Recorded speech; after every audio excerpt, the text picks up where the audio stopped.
देखिए, मैं बीजेपी के साथ, जितने पार्टी के लोग बीजेपी में उससे ज़्यादा मन से और दिन रात उनके लिए कार्य कर रहा हूँ। अब पार्टी अगर मुझे हुक्म देगी तो मैं चुनाव लड़ूंगा। मैं तो पार्टी की इच्छा पे है ना, मैं पार्टी के साथ हूँ। मैंने फुल अनकंडीशनल पार्टी को सपोर्ट कर दिया।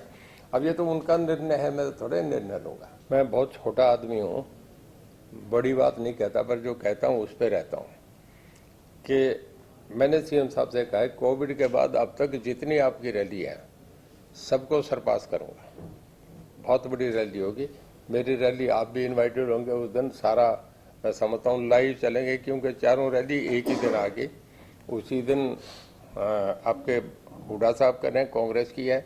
उसी दिन जेजेपी की टोहाना में है। उसी दिन केजरीवाल साहब की है। उसी दिन हमारी है सिरसा में। मैं आपको यहाँ कह के जा रहा हूँ, विद चैलेंज के 50,000 से ऊपर रैली होगी हमारी, इससे कम नहीं होगा। ऐसा है कि पावर का आप देख रहे हैं, पिछले 4 दिन में हमने खासा स्टेबलाइज करा है। कल की रात मेरे ख्याल में छोटा मोटा कहीं कट लग गया होगा। पहले 4 रात में एक दिन भी सिंगल भी कहीं कोई कट नहीं था। 1 तारीख से हमने पावर को बहुत अच्छी तरीके से संभाल दिया। कहीं कोई टेक्निकल फॉल्ट से कोई आ जाए तो देखो, वो तो कभी भी आ सकता है। जब 1000 मेगावाट कंजप्शन हो तब भी हो सकता है। पर हमारा जहाँ क्राइसिस है पूरे नॉर्दर्न इंडिया में, उसमें पूरी टेम्परेचर जो है बिल्कुल दिल्ली में 1901 के बाद, मतलब 100 साल का रिकॉर्ड टूटा है कि 48.2 हुआ। हमारा ये रिकॉर्ड की बात है कि गुड़गांव और फरीदाबाद में पिछले 1 हफ्ते से कोई कट नहीं लग रहा। सबसे ज़्यादा इंडस्ट्रीज हमारी वहाँ है। आप कभी भी चेक करें, कोई कट नहीं लग रहा। मैं ये समझता हूँ कि इन हालात में हमारा डिपार्टमेंट बहुत बढ़िया कर रहा है। जहाँ तक जेल डिपार्टमेंट का मामला है, हम इसमें कुछ नई चीज़ें ला रहे हैं। एक तो हमने सारा जो पहले हर जेल अपना सामान खरीदती थी उसे सब ऑनलाइन कर दिया। हमने एग्रो को, हैफेड को, उनको दे दिया कि वो डायरेक्टली सारा, जैसे हमने आपके 68,000 हमने क्विंटल गेहूँ खरीदा है, मतलब इकट्ठा सब खरीद रहे हैं तो हमें सस्ता मटेरियल मिलता है। इससे जेलों में खुराक का जो स्टैंडर्ड है वो बढ़ गया, लोगों को बहुत बढ़िया खाना मिला। मैंने 5-6 जेलें चेक करी, खाने में बहुत बड़ा इम्प्रूवमेंट आया है। दूसरा, हमारा रोहतक जेल जो बन रही है वो बहुत हाई सिक्योरिटी जेल बन रही है, जिसके टेंडर हो गए, इन प्रोसेस हैं, और उसमें 76 करोड़ रुपये लगेगा। 19.5 एकड़ में है, जिसमें जो एक वो होता है डीप सीटेड के अंदर जाके, जैसे प्राइम मिनिस्टर के विजिट पे लैंड पे घुमा के चेक करता है, कोई ऐसी चीज़ कोई नहीं हो जिससे कोई ब्लास्ट हो जाए, वो भी हमने कर दिया। डॉग स्क्वाड हमने लगाया, वो उसमें चेक करेगा। बाउंड्री वॉल के लिए बाहर रात को अलग सिक्योरिटी का इंतजाम करा है कि वो करेगा, तो उसमें कोई मोबाइल आने की 1% भी कोई चांस नहीं रहता।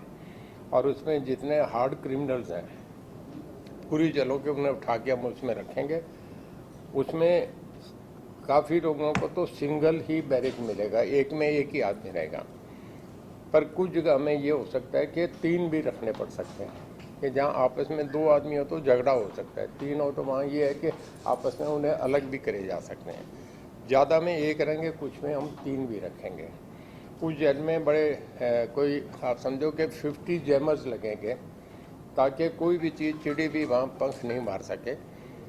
इस तरीके से उस जेल को हमने हर तरीके से बहुत आप समझे कि किले की तरह मजबूत बनाया, जिसमें कोई भी उसमें कोई निकल नहीं सकता, कोई मोबाइल भी नहीं जा सकता। बिल्कुल हाई सिक्योरिटी जेल होगी, जो एक मॉडल होगी पूरे देश के लिए। और जेल से हम पेट्रोल पंप शुरू करने जा रहे हैं। एक का तो मैं अभी इनागोरेट कर रहा हूँ, शायद फर्स्ट वीक में 31 या 1 तारीख को, दोनों में कोई एक डिसाइड हो जाएगा। इसी by end of this month एक जेल का इनागोरेट करें हम, कुरुक्षेत्र जेल का। 11 जेलें हमारी बन रही है। वो हमारा एक बड़ा एक नई चीज़ की ट्रायल होगी कि जेल से हमारे कैदियों का, जिनका कंडक्ट बहुत बढ़िया है, जो टाइम से आते रहे हैं, जिनके खिलाफ कोई झगड़े नहीं करे, बहुत शिकायत नहीं हुई, और बहुत अच्छे हैं, जो मतलब आगे दूसरे लोगों को भी सुधारने में लगे हैं, ऐसे लोगों को बाहर लाया करेंगे, बदल बदल के लाया करेंगे। वो काम करेंगे, फिर वापस चले जाएंगे। तो एक ये भी बड़ा अच्छा होगा मैसेज देने के लिए, जो अंदर इनमेट्स जितने भी हैं, कि जो अच्छा बनेगा, ठीक बनेगा, उसे बाहर हम इस तरीके से भेज रहे हैं। ये भी हम जेलों में कर रहे हैं।